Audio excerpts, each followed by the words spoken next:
Good morning, this is Connor from 0DTE Traders here to present our market minute for January 12th, 2024. It is Friday and the end of the second trading week of 2024, so I just want to highlight my trading performance, how we've been approaching markets, and what we could expect going forward. So far in 2024, I've taken a total of 19 trades, 15 winners, 3 losers, 1 flat, win rate 79% for a total profit of $10,026. I've traded a combination of 0DTE butterfly spreads and single options, calls and puts. Some standout winners: butterflies, 250% ROI, 370% ROI. Single options, 170% ROI, 190% ROI. Whereas the losses are very minimal. I have one max loss here on a butterfly, negative 100% ROI, and a flat trade and another loser. Here. I mean, all really small. And this is credited to how we manage our trades.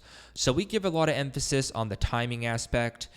And if timed properly and the setup materializes, 80% of the time we can find ourselves at least getting 100% ROI on the trade. So we've made the habit of, when we get to that point, to scale out half the position where the worst case becomes a no-lose. And that's responsible for how we keep the losses small and the win rate high. My two major focuses this year is to be more patient on my winning trades. I've definitely lacked a bit of patience to start the year. I left a lot of money on the table, both when it comes to the butterflies and the single options. But something I'm really going to be focusing on this year is to let the trades work and get these winners a little bit bigger. Secondly, counter trend trading. I conducted a deep analysis of my trades in 2023, and I discovered 80% of my losing trades come from counter trend. Now, counter trend were also some of my biggest winners. So what I've developed this year is a more stringent filter process in determining what counter trend setups I should take and not take. And I did take a couple counter trend setups this week. So let's dive into the charts and I'll show you those. Over the past 4 weeks, the SPX has been contained to two large levels: 4,800 on the upside, which is our call wall and upper bound, and 4,700 on the downside, which is major gamma support. So essentially, we've been trading the same levels for quite some time now. And the market at this juncture is waiting for a catalyst to spark that next directional move, right? There's been a clear battle for control as we've been positive gamma to negative gamma, back to positive gamma, but overall still fairly neutral. As far as intraday goes, we got a level to determine who's in control, and that's essentially our flip level and our transitional strike.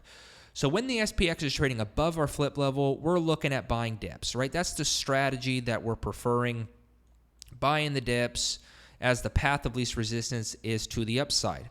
When you break below the flip, as we've seen on a couple occasions here over the past 4 weeks, we start to favor the sell the rips until the SPX breaks the flip once again. And then we go back to, okay, probably want to favor the dip buys. Now, there are still counter trend opportunities in this environment, right? Just because you're trading above the flip does not mean there's not going to be profitable short setups, right? Clearly, we've seen some nice short setups here. Equally, just because you're below the flip doesn't mean there's not going to be some good dip buy scenarios. And this comes down to the counter trend trading that I was mentioning. It's okay to take counter trend if you're anchoring your trades off big levels. So I know in here below 4,700, I was buying. This was last week, playing these bounces up. Equally, this week, we've been shorting at 4,800. That have presented really nice counter trend opportunities.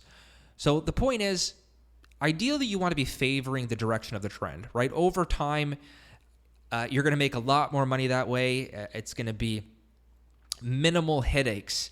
However, exploring counter trend opportunities when you're at major macro levels tend to provide pretty good setups. Now, what is it going to take to break out of this range? Non-farm payrolls clearly was not that catalyst, nor was CPI or PPI today. Option expiration next week could help the markets unpin. So we got the VIX expiration on Wednesday and then the big equity expiration on Friday. Now, what tends to happen on option expiration is you get the removal of options, you get the removal of the supportive flows from dealer hedging, and it essentially weakens support and resistance, allowing the market to move a little bit more freely. With option expiration next week, it is the best time to trade 0DTE butterfly spreads, as pinning probability is the highest. When you're in positive gamma and in the final week of option expiration, dealer flows are very active and tend to drive price towards specific levels. Generally, the very dominant gamma strikes, more specifically balanced gamma strikes, calls plus puts.